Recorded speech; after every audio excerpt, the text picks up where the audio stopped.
I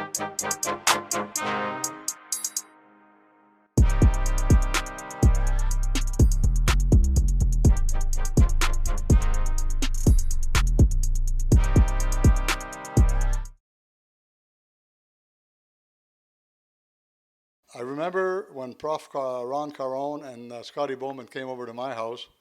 My brother Chris was 14 years old, and he signed a C card or a D card with the Montreal Canadiens, saying that he belonged to Montreal at that age.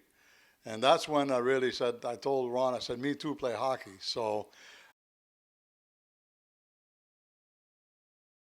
Tommy Ivan and Billy Ray were at their Chicago table, called my name. So I was really excited. I said, oh, good, I'm going to Chicago with Bobby Hull and all these guys and Stan Mikita. And I was really excited. And they came over to see me, Tommy Ivan and Billy Ray, shook hand, and they welcomed me to the Hawks. And my first trip down to Chicago was, I drove up there with Pitt Martin, who was from my hometown, and he lived in Windsor.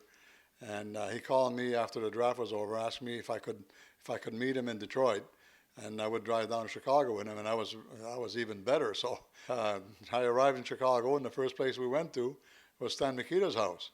And my English wasn't very good.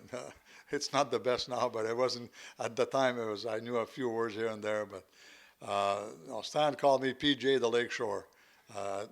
Bordeleau is like near the water, or Lakeshore, and PJ, reverse my name, JP, PJ. Going to the first practice at the stadium, like I said, my English wasn't very good, and I was too shy to ask for tape to go and put on my pads for the first practice.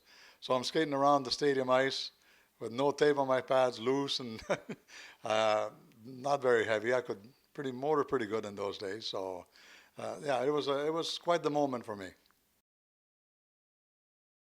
Oh, it's just like it happened yesterday. I was sitting next to Eric Nestorenko on the right-hand side of the door when you walk in, and Bobby was the first seat on the left side. And I'm sitting down with, I got my skates on, and I was always one of the first guy ready. And he came in, he turned his back to me, and he pulled his shirt up, and I said, oh my God. The muscle on his back, and he had more hair on his back than I had on my head. And the size of that man, it was just incredible. I weighed 148 pounds at the time. And to see the structure of that man, it was just unbelievable. I will never forget that for as long as I live.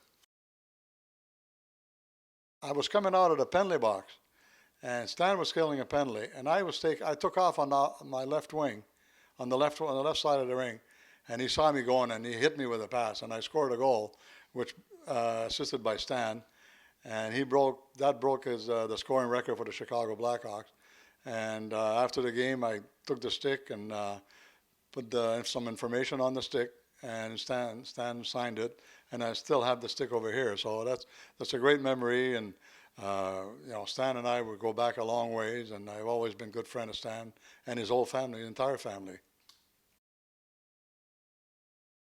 Well, Stan wasn't a very big guy either. His entire career, he weighed 164 pounds, his entire career. At the beginning of his career, he had to prove himself, especially when there was only 16.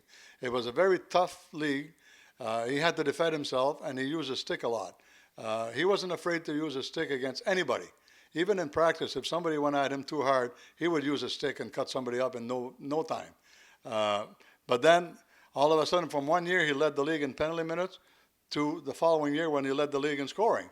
That's how good he was. I can imagine how many points he would have had he not been in the penalty box as often as he did when he first started his career.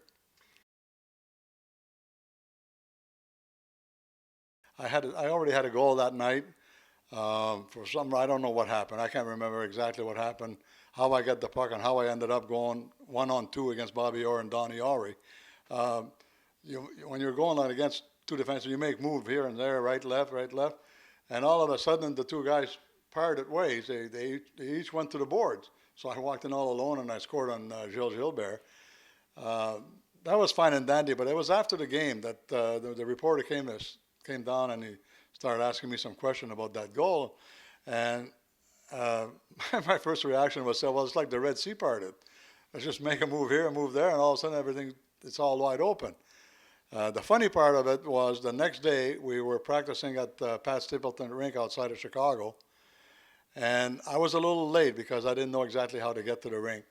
And when I got on the ice, the entire team was on the ice, and half the team was on their knees on one side of the door, and the other half on the other side of the door. And I jumped on the ice, and they all bowed down, calling me Moses, and Moses parted the Red Sea.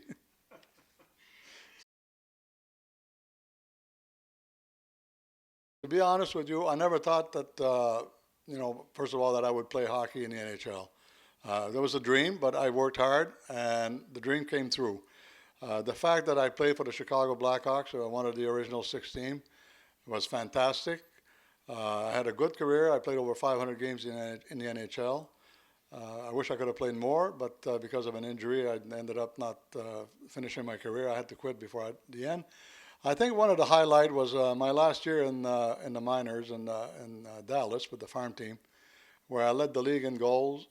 We won the Adams Cup, and I also led the league in goals during the playoff. I had 41 goals during the season, and another 12 or 13 in the playoffs. So, and winning the Adams Cup, it was something I will never forget.